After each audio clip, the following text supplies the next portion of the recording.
em alguma medida, com os irmãos. Enquanto uns descansam, outros trabalham, né?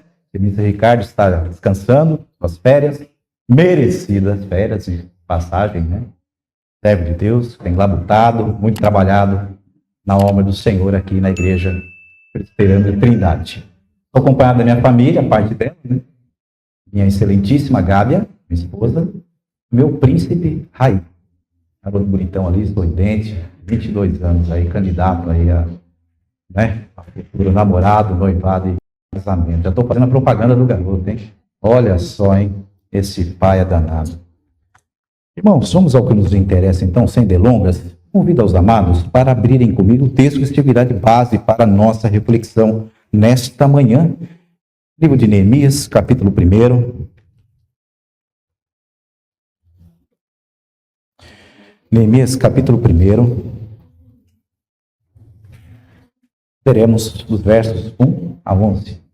Estarei fazendo a leitura do texto. Irmãos, por gentileza, acompanhem com atenção, devoção, a leitura da palavra. Neemias 1, de 1 a 13. Assim diz a palavra do nosso Deus. Neemias ora por Jerusalém. As palavras de Neemias, filho de Acalias, no mês de Quisleu, no ano 20º, estando eu na cidadela de Suzã, veio Anani, um dos meus irmãos, com alguns de Judá.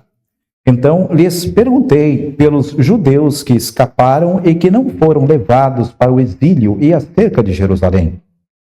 Disseram-me os restantes que não foram levados para o exílio e se acham lá na província e estão em grande miséria e desprezo.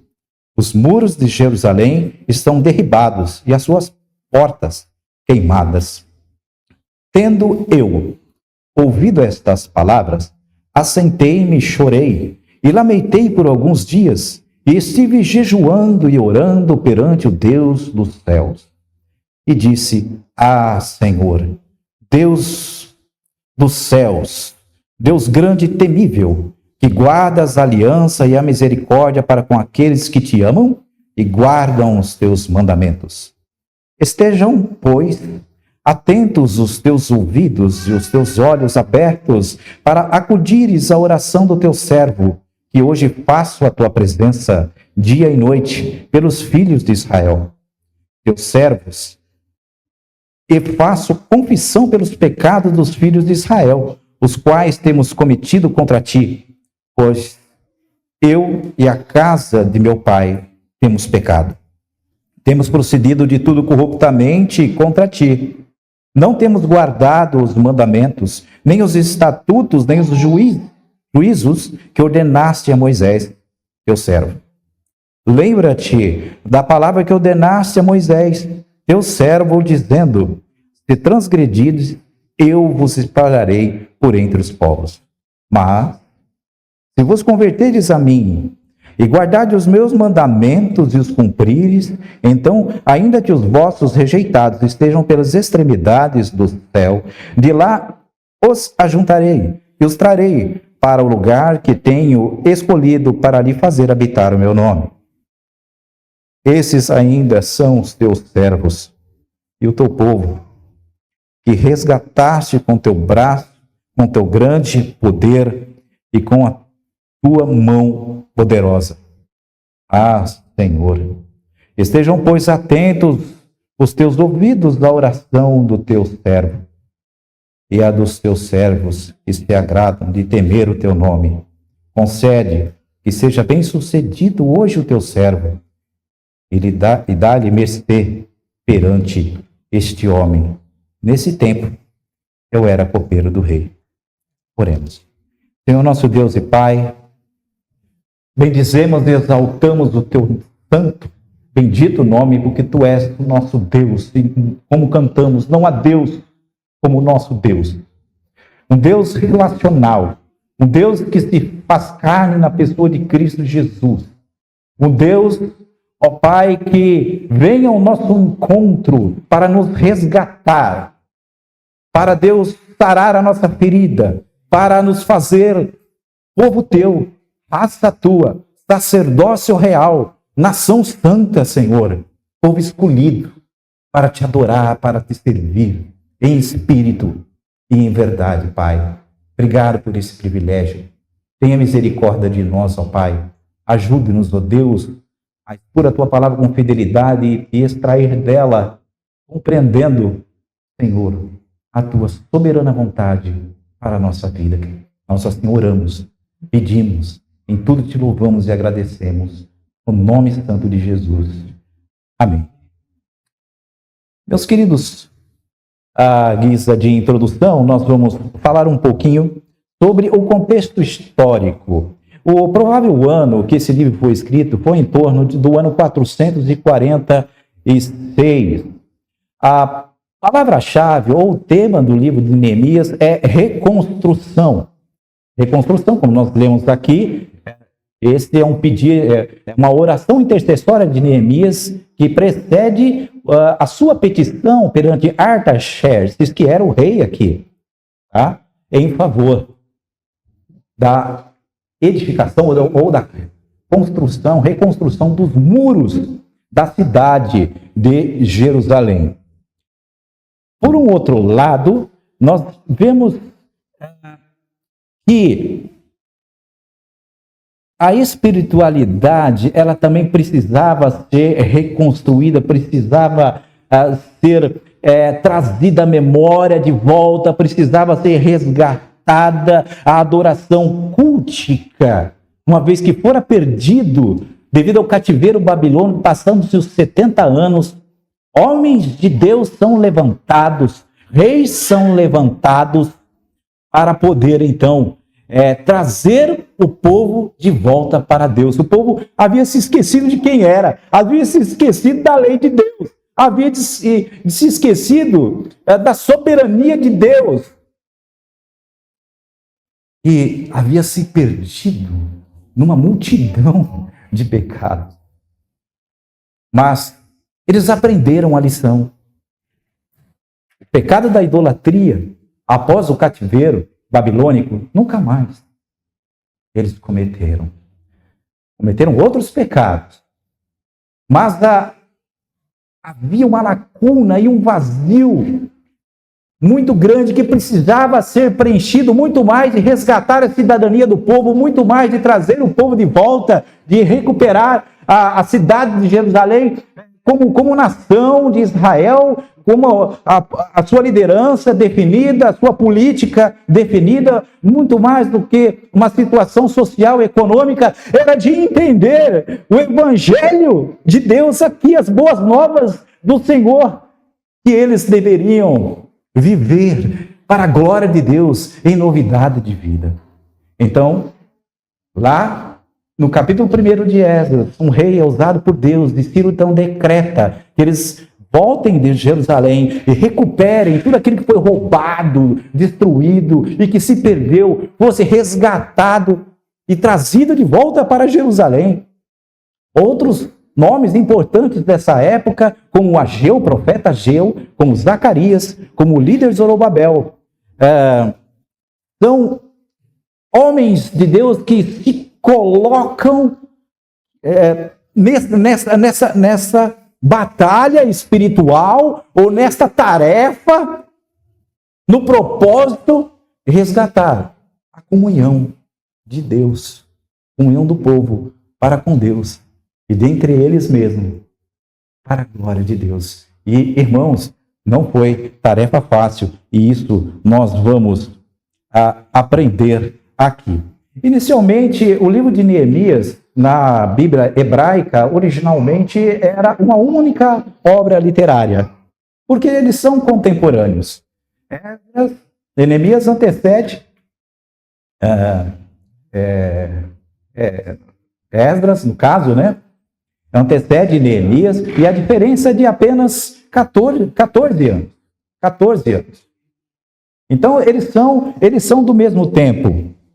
E a divisão só foi feita lá por volta do 3º século com Orígenes e depois adotada por Jerônimo na Vulgata Latina no 4º século que aí separou, né, o livro de Neemias, o livro de Esdras com o livro de Neemias. Mas há uma sequência entre os eventos e os fatos aqui, né, seguindo essa mesma temática da reconstrução da cidade e da recuperação da espiritualidade da nação de Israel. Muito bem, isto dito, o que nós vamos então aprender nesta manhã com a oração intercessória deste servo de Deus, Neemias? Nós vamos aprender sobre princípios básicos da nossa confessionalidade.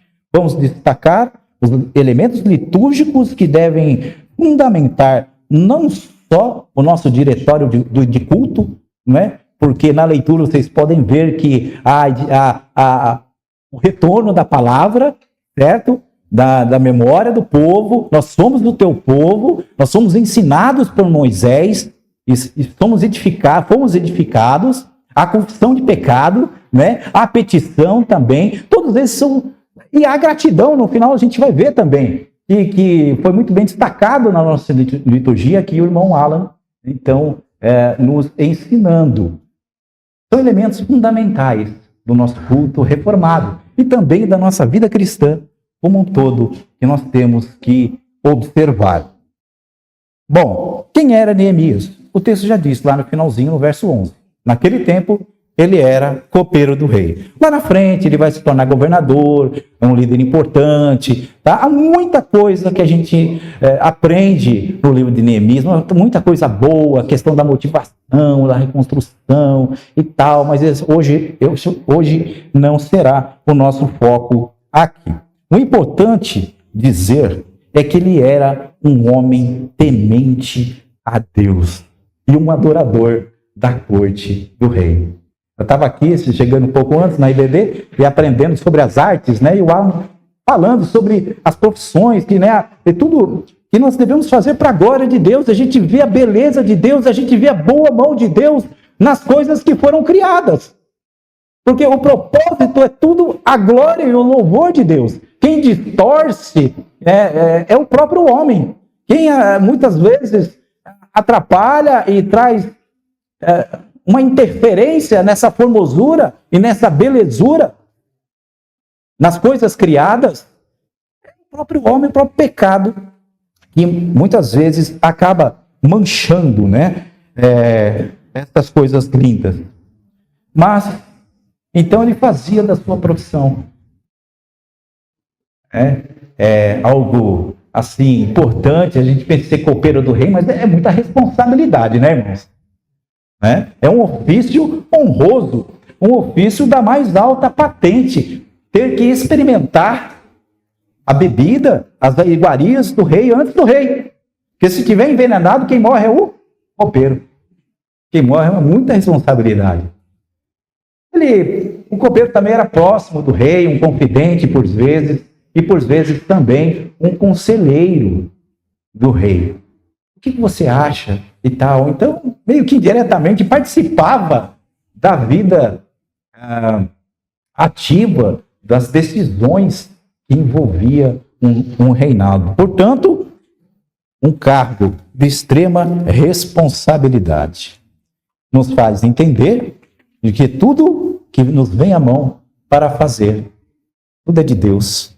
E temos que fazer com primazia, não para homens, mas para Deus, aquele que nos comissiona, aquele que nos dá todas as coisas. Porque tudo é dele, por meio dele e para a glória dele, como diz Romanos 11, hoje, eternamente. Amém. Muito bem. Vamos a esses pontos que nós estaremos destacando nesta oração intercessória. Muito bem. Primeiro ponto que nós aprendemos é que nós somos um povo. Nós somos um povo. Nós não estamos sozinhos nas questões da igreja, nas coisas de Deus. E é interessante notar isso no texto, que ao receber o relatório, ele diz, conta aí, Anani, Seu irmão traz um relatório, conta aí como é que está o povo, aqueles que estão por lá, estão dispersos, que não foram para o cativeiro, como é que está Jerusalém, me conta acerca da situação toda aí e tal. Infelizmente, ele não traz um relatório favorável. Ele traz um relatório triste. Olha, o povo lá está sofrendo. As portas estão queimadas ao fogo. Há desprezo. Sabe? As famílias estão sofrendo. E a situação não está boa, está complicada, está tensa. Né? A primeira atitude de Neemias, ao ouvir, aqui no verso 4, ele diz: tendo eu ouvido essas palavras, o que ele faz? Assentei-me e chorei e lamentei por alguns dias. O que ele está dizendo aqui, olha, era a minha gente, é o meu povo que está sofrendo. Eu não posso ser indiferente. Eu sou um judeu, mas não por causa da cidadania, mas por causa que é o meu povo. Nós somos servos de Deus. Então, queridos irmãos,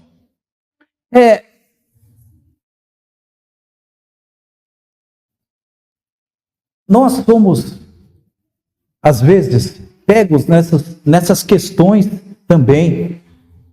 Quando há algum problema na nossa família, ou na igreja, deve nos constranger ao ponto da gente lamentar, da gente chorar, e da gente se colocar na brecha, da gente interceder na igreja e fazer alguma coisa, para que essa situação de dor, de sofrimento, seja atenuada, seja resolvida. Então, Neemias aqui, ele podia muito bem falar: olha, é problema meu não. Né? Podia ver o relatório e falar: olha, esse aí passar batido, né? Como diz aquele pecado, aquele né? É do diabo isso daí, não gosto nem de citar, mas ema, cada um com o seu problema, né? O problema é deles. Se virem lá, eu estou bem aqui, estou na corte do rei, e está tudo certo. Não, de forma alguma. Lamentei e chorei. Se dói neles, dói em mim também. Nós temos aqui a empatia. Ele se coloca no lugar do seu povo que está lá sofrendo. Nós somos um povo. E o Evangelho nos diz isso o tempo todo. Deus nos chama para ser um povo. A Bíblia diz: se tem alguém entre vós doente, chama o presbítero da igreja, vá lá até eles, impõe a mão, ora por eles, cuida do povo. Jesus nos ensinou, queridos irmãos, o que é amar. Nos ensinou o tempo todo. Se colocando na brecha, sabe, enquanto muitos ali, as crianças, deixa lá. Muitos olham ali de uma forma, um olhar indiferente. Falou que a professora falou de bullying aqui para as crianças, sabe? Criança não tem vez na sociedade, criança tem que ser muda, criança não fala. Jesus vem: vinde a mim os pequeninos, porque dos tais é o reino de Deus, é o reino dos céus. E lá em Tiago, no capítulo 1, no versículo 27, diz que a verdadeira religião para Deus é visitar os órfãos e as viúvas em suas tribulações e guardar-se incontaminado do mundo. Isto é ser crente. Isto é ser servo. Isto é pertencer a um povo. Então, Neemias nos lembra de que nós somos um povo. E de que devemos, na unidade do Espírito, sentir com empatia, sabe, com a pureza de toda a intenção de colaborar. Porque em Cristo Jesus, a Bíblia ensina que nós somos um. Que nós somos um. E Efésios 4 vai nos ensinar isso. Um só Deus, um só povo, um só Senhor, um só batismo, uma só fé, uma só alma, no poder do Espírito Santo de Deus. É muito bom quando há esta liberdade do Espírito nos nossos corações, de um povo que é transformado no poder do Espírito Santo e entende qual é a atitude que temos que ter perante as situações adversas que nos subvêm. Ele não fica lamentando, chorando o tempo todo. Ele diz, durante alguns dias, durante um período. Agora é hora de agir. Agora é hora de fazer alguma coisa. Há um tempo de oração. Realmente. E há o tempo da ação. Né? E compõe a palavra orar. Então, é hora e você age.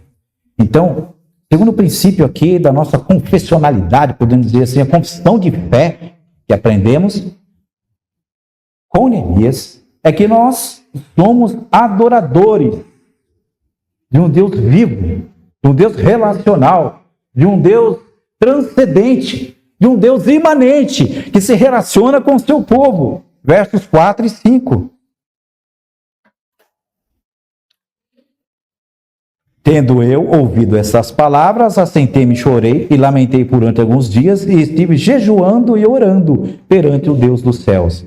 E disse, Senhor, Deus dos céus, Deus grande e temível, Deus dos céus, que guardas a aliança e a misericórdia para aqueles que te amam e guardam os teus mandamentos. Neemias começa a adorar a Deus por aquilo que Deus é de fato, um único Deus, um Deus sustentador, um Deus mantenedor, um Deus que está nos céus, mas que sustenta todas as coisas pela força do teu poder e da sua glória e da sua majestade. Ele é Deus, Ele é o nosso Deus. E um Deus que guarda a aliança, um Deus que está com o seu povo, um Deus que caminha com o seu povo, um Deus que fala com o seu povo, que dá diretriz para o seu povo. Isso é bom demais, queridos irmãos. Um Deus misericordioso que guarda aliança e misericórdia.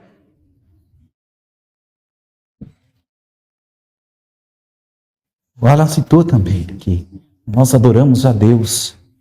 Os verdadeiros adoradores, não é aquele que adoram a Deus lá no Monte Gerizim, ou no Monte Ebal, ou em Jerusalém, ou na cidade de Cajamar, ou lá, do outro lado do mundo. A nação santa, o povo de Deus, povo escolhido, que Deus nos criou, queridos irmãos. Quando eu digo escolhidos, não falo apenas de uma etnia judaica, mas um povo para ser santo, um povo para viver para a glória de Deus, todas as nações, os gentios, reis, governos, todas as sociedades. Este é o propósito. Adorar a Deus, entender quem nós somos. Se Deus é o dono do mundo, é o Senhor de todas as coisas, é um Deus transcendente, um Deus emanente, nós somos adoradores. Aqueles que são chamados por Deus para adorar em espírito e em verdade e caminhar com Ele na nossa trajetória cristã. E enquanto a gente vive nessa face da terra, estamos vivos. Vivamos. Acima de tudo, como diz o apóstolo Paulo. Vivamos de modo digno. do Evangelho de Cristo. Para que, aonde vos vá, seja cá, seja colar, sejamos identificados como os verdadeiros adoradores de Deus. Porque é triste de se ver, amados irmãos, quando um povo está diante de Deus, quando o povo não adora a Deus da forma com que deve ser adorado e traz a glória para si. E nós vemos o orgulho, nós vemos a prepotência, nós vemos a vontade humana sendo prevalecida. Muitas vezes isso é triste. Deus nos fez para o único propósito de adorá-lo, gozá-lo para todo o sempre. Então, nós aprendemos que somos um povo, que somos adoradores. E nós aprendemos também na oração de Neemias que nós somos pecadores. Se há um coletivo de adoradores, há um coletivo de pecadores. A igreja, ela é santa, chamada por Jesus Cristo, aquela que o santificou. Em Cristo nós somos santos. Mas nossos pais pecaram. E diz o Salmo 51, verso 7, 4, verso 7, se não me engano, ali, que em pecado me concebeu minha mãe. Então, o pecado é uma realidade, irmãos. Está à porta. Mas cumpre dominá-lo. Por isso que Deus diz a Caim. Cumpre dominá-lo. Neemias começa aqui. Estejam, pois, atentos aos teus ouvidos e os teus olhos, abertos para acudires à oração do teu servo, que hoje faço a tua presença dia e noite pelos filhos de Israel, teus servos, e faço confissão dos pecados dos filhos de Israel, os quais temos cometidos contra ti, pois eu e a casa de meu pai temos pecado. Temos procedido de tudo corruptamente contra ti, e não temos guardado os mandamentos, nem os teus estatutos, nem os os teus juízos que ordenastes a teu servo, a Moisés, teu servo. Interessante que o próprio Neemias fala: eu também estou pecando contra ti. Ele não diz, olha, eles pecaram, e eles, não, na primeira pessoa também. Eu também pequei contra ti, eu e o meu povo. Por isso que nós chegamos nessa situação. Porque, queridos irmãos, estar longe de Deus é só ladeira abaixo. É só problema. Tá? Muitas vezes nós reclamamos, olha, eu estou com um problema assim, estou com um problema assado, minha vida está cheia de problema. Só que muitas vezes não largamos a vida de pecado. E é de dentro para fora, porque um coração arrependido, contrito, como diz Davi, não desprezarás, ó Deus. Então Deus trabalha no terreno fértil, no terreno, sabe, nós somos templo e casa de Deus. E a casa tem que estar ordenada, tem que estar bonitinha, né? Tem poeiras, tem sujeira, a gente vai lá limpo, não é isso? Vai lá, capricha, tem que estar bonitinha. Tem que proteger, botar o cadeado no portão ali, né? Um portão eletrônico hoje, né? O meu ainda não é, aquela antiga, aquele basculante lá, mas porque senão vem um salteador, vem um ladrão que entra pela porta do fundo e vai ali, acha brecha, invade. É um problema sério. A verdadeira batalha espiritual, a vontade humana e o tentador. Russell Shedd diz que nós temos 3 inimigos: o mundo, a carne e o diabo. Junta esses 3, meu amigo. Rapaz, vem pedrada, vem bordoada. E a gente tem que estar firme com Deus. Firme com a aliança. Pequenino, firme nas promessas do Senhor Jesus. Firme, firme. Não é fácil, irmãos. É um desafio. Nós não somos um povo. Nós somos adoradores. E mesmo quando nós caímos, e há arrependimento sincero, Deus trabalha, irmão. Deus trabalha, irmão. A Bíblia diz lá em 1 João, se confessarmos os nossos pecados, Ele é fiel e justo para nos perdoar os pecados e nos purificar de toda injustiça. De toda injustiça. E isso Esdras já vinha trabalhando no coração do povo. Quando a gente volta um pouquinho para trás, lá no capítulo 9, a partir do verso 10 de Esdras, ele diz assim, agora, vou voltar uma página aí, irmão, duas. Agora, ó nosso Deus, a partir do verso 10 do capítulo 9. Que diremos depois disso? Pois deixamos os teus mandamentos, que ordenastes por intermédio dos teus servos, profetas, dizendo, a terra em que entrais para possuir é terra imunda para a imundícia dos teus povos, pelas abominações com que, na sua corrupção, encheram de uma extremidade à outra. Por isso, não dareis as vossas filhas a teus filhos, e as suas filhas não tomareis para os vossos filhos, e jamais procurareis a paz e o bem desses povos, para que sejais fortes e comais o melhor da terra, e deixareis por herança a vossos filhos para sempre. Depois de tudo o que nos tem sucedido, por causa das más obras e da nossa grande culpa, e vendo ainda que tu, ó nosso Deus, nos tem castigado menos do que merecem as nossas iniquidades, e ainda nos deste este restante que escapou. Tornaremos a violar os teus mandamentos e a aparentar-nos com os povos destas abominações. Não te indignarias tu, assim contra nós, até de todo nos consumireis, até não haver restante nem alguém que escapasse? Ah, Senhor, Deus de Israel, justo és, pois somos os restantes que escaparam, como hoje se vê, e eis que estás diante de ti a nossa culpa, porque ninguém há quem possa estar na tua presença por causa disso. A Bíblia vai nos ensinar, irmãos, que quem está na carne é impossível agradar a Deus.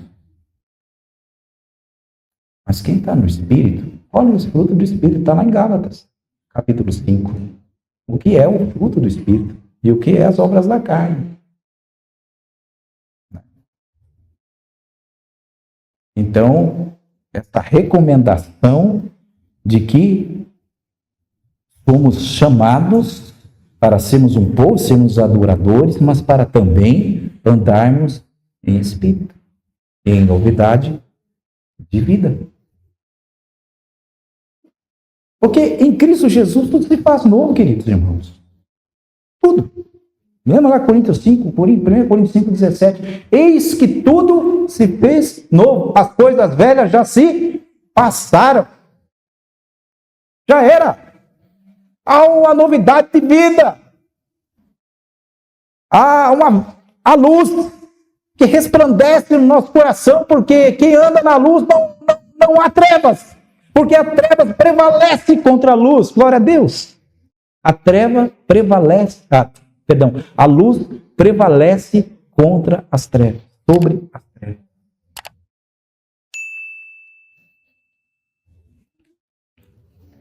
Quarto princípio da nossa confissão de fé é a própria palavra de Deus, é a própria lei de Deus, a edificação. Os versos 8 e 10 nos diz: lembra-te da palavra que ordenaste a Moisés, teu servo, dizendo: se transgredirdes, eu vos espalharei por entre os povos. Mas se vos converterdes a mim e guardardes os meus mandamentos e os cumprirdes, então, ainda que os vossos rejeitados estejam às extremidades do céu, e de lá os ajuntarei e os trarei para o lugar que tenho escolhido para ali fazer habitar o meu nome. Esses ainda são os teus servos e o teu povo, e resgataste com teu grande poder e com a tua poderosa mão. Neemias, então, ele lembra a promessa de Deus feita a Moisés. É simples assim. O que eu preciso para ser luz no mundo e sal da terra? Para ser bênção na mão de Deus, queridos irmãos? É só ouvir Deus. Porque ouvindo a voz de Deus, a vontade dele vai prevalecer na nossa vida. E aí, ainda que passemos por tribulações, ainda que setas ou flechas do inimigo venham sobre nós e contra a igreja de Cristo, se ela estiver fundamentada no cabeça que é Cristo Jesus, as portas do inferno não prevalecerão contra ela. Porque Ele é Deus, Ele é o Senhor da igreja. E quanto mais nós nos alimentamos da palavra, quanto mais nós nos voltamos para essa vitamina primordial do crente, que é a palavra de Deus, que é a vida de oração, a famosa vitamina BO, Bíblia e oração. Nós sejamos fortalecidos. Lembra lá da armadura do crente, lá em Efésios 6? Né? Pega o capacete, pega a espada do Espírito, né? Ali comparando com o soldado, a couraça da justiça, como um verdadeiro soldado que é convocado para a guerra. Nós temos aí tempos de guerra, irmãos, cumprimento da profecia, nação contra nação, tudo, mas há uma batalha sendo travada muito mais poderosa do que qualquer, arma, de qualquer poderio terreno, que é a batalha espiritual. Porque o inimigo não nos quer no caminho de Deus, o inimigo nos quer fazer sofrer, quer nos entristecer e quer ver um povo disperso mesmo, quer ver um povo separado, quer ver cada um na sua. Não quer ver ninguém junto, não.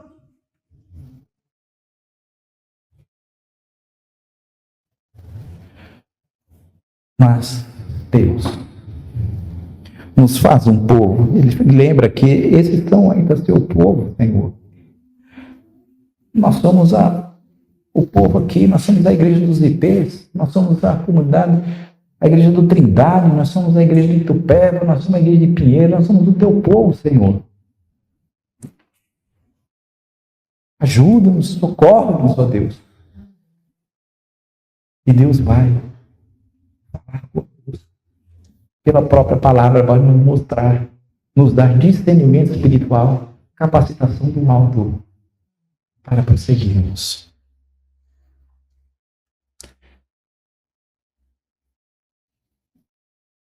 O apóstolo Paulo diz isso, esquecendo-me das coisas que para trás ficam. Teve problema lá atrás, buscar restauração, prossigo para o prêmio, para o alvo da soberana vocação em Cristo Jesus. Em Cristo Jesus. Tem mais coisa aqui, tem também aqui mais intercessão, mais petição. E aqui no verso 11 diz: Ah, Senhor, estejam, pois, atentos os teus ouvidos à oração do teu servo e a dos teus servos que se agradam de temer o teu nome. Concede que seja bem sucedido hoje o teu servo. E dá-lhe mercê perante este homem, nesse tempo eu era copeiro do rei.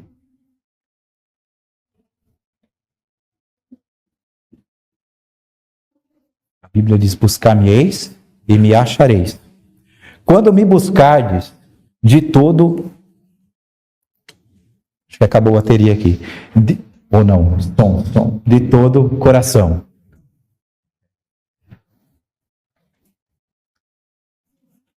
Deus se relaciona conosco e provê na nossa vida toda sorte de bênção, irmãos.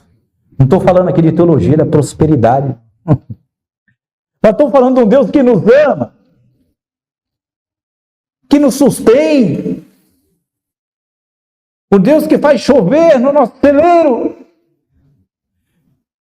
Mesmo quando nós nos esperamos, não esperamos, o recurso vem. O telefone toca, aquela mensagem chega, irmão, posso orar por você? O recurso chega de alguma maneira. Você recebe uma palavra de consolo. Você vai à igreja edificado pela palavra. Você vai à IBD, você é edificado pela palavra. E isso te dá força para viver o Evangelho. É bênção. É graça do nosso Deus. Neemias sabia que poderia contar com o Senhor. E Pedro também sabia lá no Novo Testamento: Senhor, para onde iremos nós? Se só tu tem palavras de vida eterna. Não tem outro caminho, irmãos. Jesus disse: eu sou a verdade, o caminho e a vida. Ninguém vê ao Pai, ninguém alcança a bênção se não foi por mim.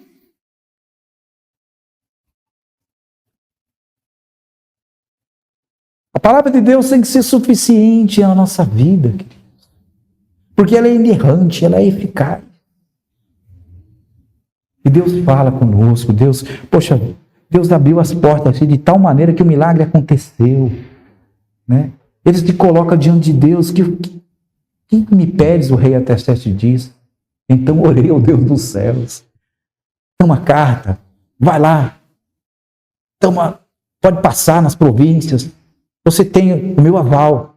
Vai lá no depósito de material de construção, faz uma conta que você precisa lá e compra tudo, de tudo. Madeira, ferro, vai lá. Sou eu que estou mandando aqui. Deus é o dono do negócio. E quando Deus é o dono do negócio, a coisa prospera, meu irmão. Tudo na nossa vida. E vai para frente. E vai para frente. É só a gente trabalhar, se animar e confiar que Deus vai nos abençoar.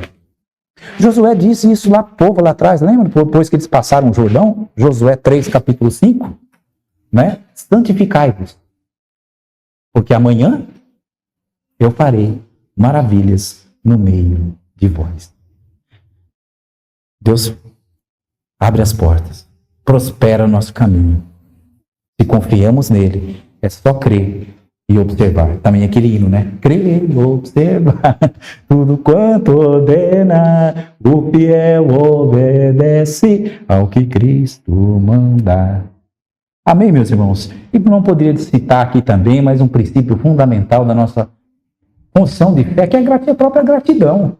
E Neemias, o tempo todo, ele vai, isso a gente vê aqui no capítulo 2 mesmo, no verso 8, né, na parte B, e o rei mais deu, porque a boa mão do meu Deus era comigo. Grato a Deus. Grato a Deus. Foi porque Deus, sabe, nos abençoou, nos abençoa, é que nós estamos caminhando, nós estamos prosperando. Aqui no verso 20 também, ele vai dizer: então lhe respondi, o Deus dos céus é quem nos dará bom êxito nos teus servos. Nos disporemos e reedificaremos, vós, todavia, não tendes parte, nem direito, nem memorial em Jerusalém. Falando lá dos pecadores, né? Secadores, Sambalá e Tobias, né? Não vai dar certo, não vai para frente. Tem muito disso, irmãos, na nossa vida. Aqueles que querem te colocar para baixo, dizer que a igreja, sabe, adianta insistir naquele irmão, naquela vida. Irmãos, quem faz a obra é Deus. Quem faz a obra é Deus. Deus que transforma os corações. É Deus que supre todas as nossas necessidades espirituais e materiais. Então, o tempo todo aqui, Neemias, a obra, lá no capítulo 6, a gente vê no verso 15 e 16, acaba em tempo recorde, em 52 dias, a construção do muro. Lá no capítulo 8, a gente vê a questão ali com Esdras já, e junto com Neemias, sendo recuperada a espiritualidade do povo, ensinando um por um mesmo, catando de volta lá, falando: olha aqui, ó. A hora que a gente aprendeu, você esqueceu? Aqui de novo, era mulher, era criança, era todo mundo. Reaprendendo. E o tempo todo, irmãos, nós temos que reaprender a palavra de Deus. Porque ela é viva e eficaz, e ela renova, traz esperança para a nossa vida espiritual. Amém? Então, o que nós aprendemos hoje? Nós somos um povo. O Neemias, somos adoradores. Somos pecadores também. Que por meio da promessa, da palavra de Deus, somos edificados, transformados, conformados. Temos um Deus que nos ouve. E tudo o que temos vem da sua bondade, da sua graça e misericórdia, da sua boa mão. Deus nos abençoe.